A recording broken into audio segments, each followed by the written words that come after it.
안녕하세요, 여러분. 다시 찾아주셔서 정말 감사합니다.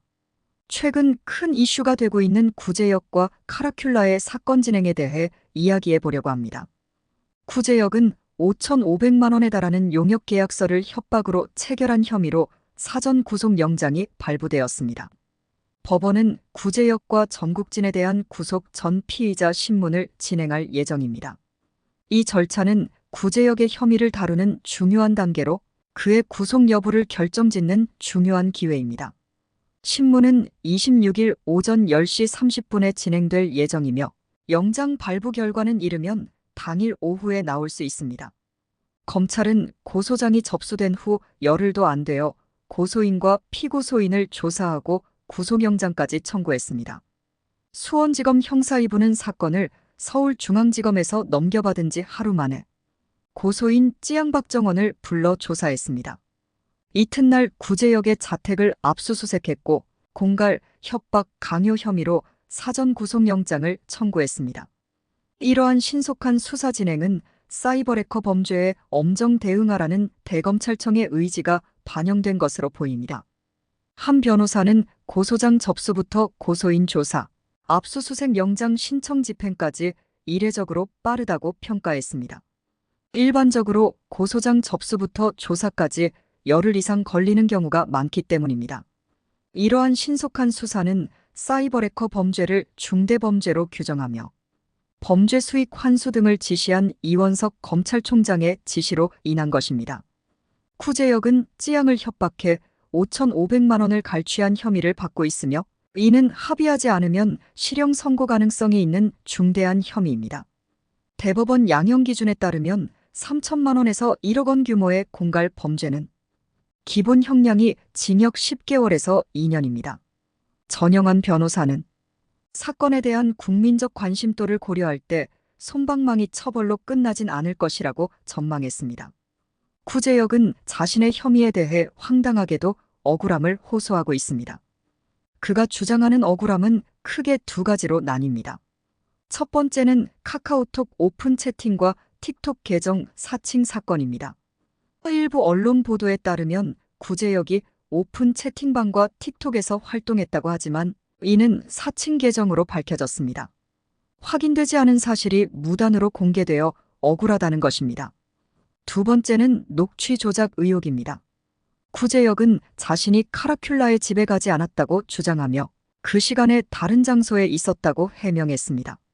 하지만 녹취 조작 의혹에 대해서는 말을 아끼며 모르는 내용이 포함될 수도 있다고 언급했습니다.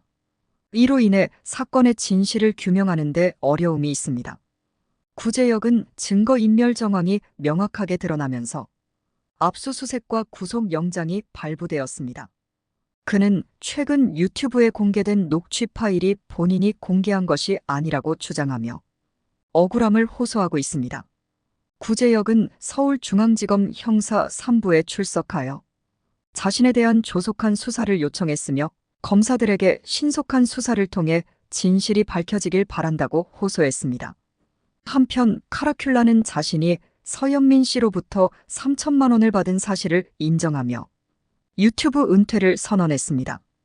이와 함께 자신의 유튜브 채널의 모든 영상을 비공개 처리했지만 그의 강압적인 취재 방식으로 인해 피해를 본 사람들이 존재합니다. 카라큘라는 과거 DC 인사이드에서 저급한 내용의 글과 사진을 다수 올린 사실이 제보되며 그의 과거 행적이 다시 주목받고 있습니다. 구제역과 전국진의 구속영장 신청 배경에는 증거인멸 정황이 있습니다. 구제역은 사칭 계정과 증거인멸 정황 등에 대해 억울함을 호소하고 있지만 법적 검토와 판단이 필요합니다. 카라큘라의 추가 혐의로는 코인 시세 조작에 관여했다는 의혹이 제기되었습니다. 그는 자신이 받은 3천만 원을 인정하며 유튜브 은퇴를 선언했지만 그의 행적에 대한 추가 조사가 필요합니다. 카라큘라는 자신의 커뮤니티를 통해 허웅 전 여자친구 측에 대한 허위 언론 플레이를 중단하라는 글을 올렸으나 해당 사진 속 여성은 허웅 전 여자친구가 아니었습니다. 피해자들은 카라큘라의 강압적인 취재 방식으로 인해 신체적, 정신적 피해를 입었습니다.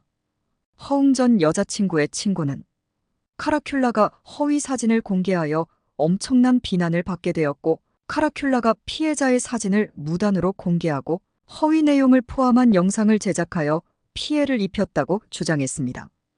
피해자는 카라큘라에게 해당 사진을 삭제해달라고 요청했으나 무시되었고, 오히려 카라큘라는 본인이 위기에 처하자 자신의 영상을 모두 내리는 과정에서 해당 영상도 삭제했습니다. 또한 카라큘라는 제보자와의 통화 내용을 무단으로 녹음하여 자신의 채널에 업로드했고, 제보자가 사실대로 말했던 대부분의 내용들을 삭제하고 왜곡된 내용으로 영상을 올렸다고 합니다. 제보자는 카라큘라가 자신을 압박하며 개인적인 약점을 이용해 협박했다고 주장합니다. 피해자 지원과 보호도 중요한 문제입니다. 카라큘라의 강압적인 취재 방식으로 피해를 본 사람들에 대한 지원과 보호 조치가 필요합니다. 피해자들의 진술을 충분히 청취하고 그들이 입은 피해에 대한 법적 보호와 보상이 이루어져야 합니다. 언론은 사건의 진행 상황을 지속적으로 감시하고 보도하여 사회적 관심을 유지해야 합니다. 사칭 계정과 허위 정보 유포에 대한 사회적 경각심을 높이고 유사한 사례가 발생하지 않도록 예방 조치를 강화해야 합니다. 이러한 사건들이 재발하지 않도록 법적 및 제도적인 개선이 필요합니다. 강압적인 취재 방식이나 사칭 계정 등의 문제를 방지할 수 있는 법적 장치가 마련되어야 합니다. 개인정보 보호 및 언론의 책임에 관한 법적 규제를 강화하여 유사한 피해가 발생하지 않도록 해야 합니다.